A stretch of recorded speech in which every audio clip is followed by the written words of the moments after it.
Hey, it's me, a fucking comedian. Specifically a comedian who looks like Aziz if he ate kumail. And I'm doing one of those videos. You know those videos where a really serious issue gets talked about by a freaking clown because it's too depressing to watch during your Wednesday lunch break? Unless, of course, you're on the toilet, in which case, cool. Well, anyway, today I want to talk about the new US border negotiations. Basically, in return for letting America send a bunch of weapons and military funding abroad, Republicans want Democrats to make it easier to deport asylum seekers. Republicans saw the cruelty of war and thought, hey, why don't we get to be cruel? And Democrats were like, whoa, whoa, whoa, let's negotiate. To be clear, I'm not saying Republicans want to murder asylum seekers. That's not helpful. They just want to send asylum seekers back to that place where people want to murder them. So it's not murder. It's more like secondhand murder. It's thrift shop murder. All the murder at half the price. And even better, you don't have to listen to Macklemore while you do it. So what's in these proposals? A bunch of really stupid changes. Changes where it feels like cruelty is the point. No one is saying that the current border approach is working, but these proposals won't fix it. They're only going to make things worse. It's like adding ketchup to British food. Sure, it tastes different now, but it doesn't taste good. And even worse, you're still going to be just as constipated as before. And it's your fault because you want to try something called shepherd's pie. So reportedly, they include things like enacting a third country transit ban, raising the bar on initial screenings, and expanding expedited removal nationwide, which basically allows the government to round up asylum seekers for rapid deportations. And why are these three things bad?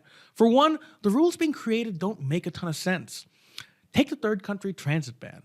Basically, the government wants to be like, well, if you're so scared of being in El Salvador, why don't you claim asylum in Guatemala? Which is crazy. The reason is because they wouldn't be safe there either. That's like saying, well, if you can't leave your kid with a Rottweiler, how about these XL bullies? No one travels all the way to the US because it's such a pleasant journey. They do it because they don't have another option. The people proposing these rules simply can't relate to that. The toughest decision they ever made was learning their gardener's name. It's Stephen.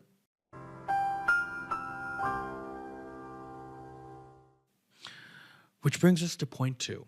The people we select to follow through on these rules are bad at their job. And even worse, we already know this. An expedited removal process, theoretically, yeah, it does do a better job getting the right people in front of an immigration judge. Except for the fact that study after study shows that's not actually the case in real life. Instead, people are constantly deported, despite having a rightful claim to asylum where at the very least they deserve to be seen in front of a trained immigration judge. That means our government isn't just sending people back to the place they think they're going to die. They're doing so because, whoops!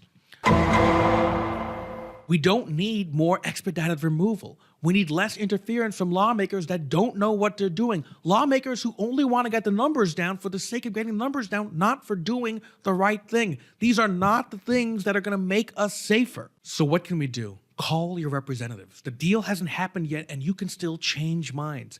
People in power need to know there is no humane way to make these rules. You just have to be against them. Please, do your civic duty and call these numbers. We'll put them on the screen to make it even easier for you. And once you do, I can go back to doing what I do best, telling jokes in front of 3 people in a dungeon. That's been For Some Reason. I've been Sid Singh. I'll see you next time.